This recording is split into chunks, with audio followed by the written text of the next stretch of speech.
আসসালামু আলাইকুম। বাংলাদেশ এই মুহূর্তে মোটামুটি নেতৃত্ব শূন্য অবস্থায়। এমন কথা যদি আমরা বলি তাহলে কি খুব বেশি ভুল বলা হবে?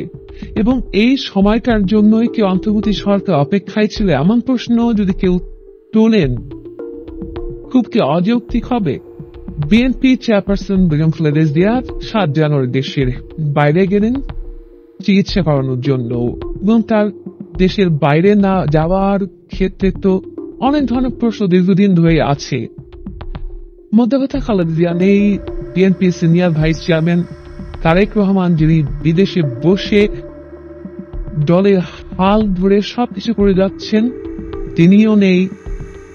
আওয়ামী লীগ সভানেত্রী শেখ হাসিনা পলাতক, আওয়ামী লীগের শীর্ষ নেতারা পলাতক, আওয়ামী লীগ মোটামুটি একেবারে দলীয় নেতা কর্মীহীন অবস্থায় রয়েছে, কথা তো আমরা সবাই জানি।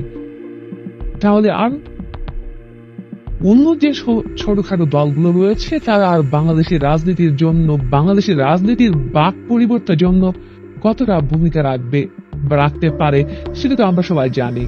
খালেদা জিয়া অসুস্থ অবস্থায় কারাগারে ছিলেন, গৃহবন্দী অবস্থায় ছিলেন, একটা পর্যায়ে মুক্ত অবস্থাতেও ঘরের মধ্যে ছিলেন। তারপরও দলীয় নেতাকর্মীদের মধ্যে একটা স্বস্তি ছিল।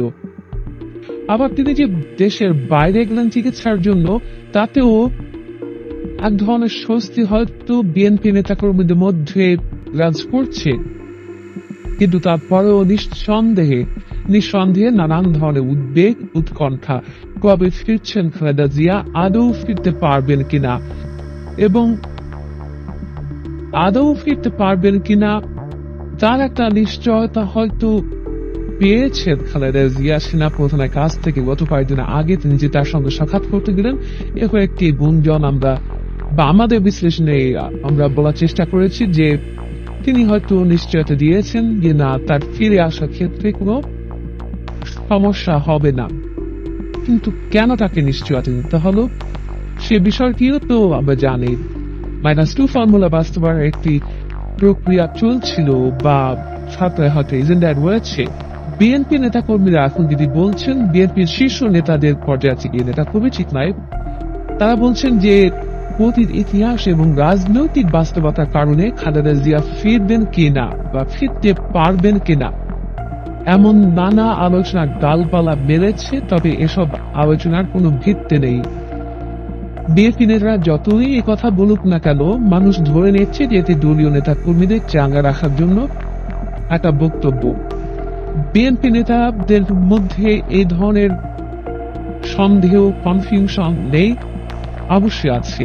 এবং যদি সত্যিই নেতৃত্ব শূন্য অবস্থায় থাকে বা এটি আমরা যদি নেগেটিভলি ধরে নিই এখনো পর্যন্ত যে না, খালেদা জিয়া ফিরতে পারবেন না বা তাকে ফিরতে দেওয়া হবে না, তারেক রহমানের ফেরাটা একেবারে অনিশ্চিত, তার বিরুদ্ধে এখনো বেশ কয়েকটি মামলা রয়েছে, সব কিছু বিবেচনায় যদি আমরা এভাবে নেই, তাহলে যে সব গুঞ্জন রয়েছে বর্তমান সরকারের বিরুদ্ধে থেকে যে রাজকীয় দল জন্ম নিতে যাচ্ছে, তাদের মধ্য দিয়ে নতুন কিছু করা একটি প্রক্রিয়া, সেদিকে আসলে বাস্তবায়ন হবে।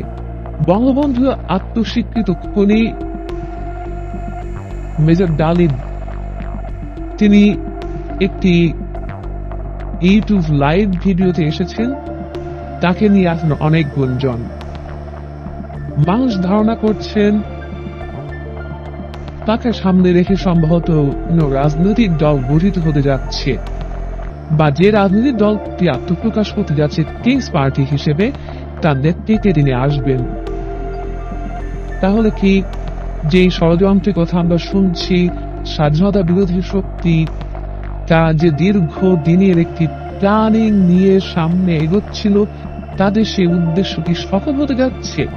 আমরা দেখলাম যে গত কয়েকদিন আগে ছাত্র সমাজের অন্যতম সার্জিস আলম তিনি সিটি কাউন্সিলরদের একাংশদেরকে নিয়ে তিনি ঠিক মিটিং করেননি, তাদের একটি বৈঠকে সার্জিস আলমের মতো আরো অনেকে ছিলেন, তারা কথা বলেছেন। তারা আওয়ামী লীগের সবাই অনুষ্ঠিত নির্বাচনগুলোতে যারা আওয়ামী লীগের বাইরে অন্য দলের ব্যক্তি ছিলেন বা স্বতন্ত্র হিসেবে নির্বাচিত হয়েছেন, তাদেরকে তাদের পদ ফিরিয়ে দেওয়ার দাবি জানালেন এবং সিংগঞ্জে অনেক ধরনের সমালোচনা হয়েছে। এই জায়গা থেকে আমরা বুঝতে পারি তাদের স্থানীয় সরকার নিয়ে প্রচন্ড ধরনের একটি মাথা ব্যথা রয়েছে এবং তাদের যে সব ধরনের লক্ষ্য নেতৃত্ব শূন্য অবস্থায় বর্তমান বাংলাদেশে সফল করতে এখন এই মুহূর্তে এদেশের মাটি কি খুব বেশি উর্বর হয়ে উঠেছে?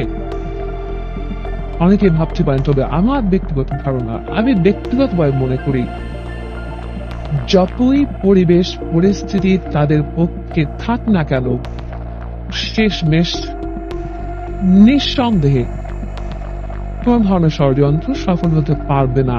একটা অস্থির পরিবেশ, ভয়ঙ্কর একটা অস্থিতিশীলতা, রাজনৈতিক অস্থিরতা সৃষ্টি হবে, সংঘর্ষ হবে, অনেক ধরনের রক্তপাত হতে পারে। আমরা জানি না, আমাদের আশঙ্কা থেকে বলছি, কিন্তু শেষমেশ এই যে পিছনের দরজা থেকে নানান ধরনের ষড়যন্ত্র, আখেরে এগুলোতে কোনো লাভ হবে না। এখন খালেদা জিয়া আসলেই ফিরতে পারবেন কিনা এই প্রশ্ন অনেক আগে থেকে হয়েছে, এখনো আছে। হয়তো নানান ধরনের নাটকের মধ্য দিয়ে আমরা শেষটা দেখব যে তিনি ফিরে আসছেন। আওয়ামী লীগ চিন্তা করার বিষয়টিও তেমন পাত্তা পাবে না।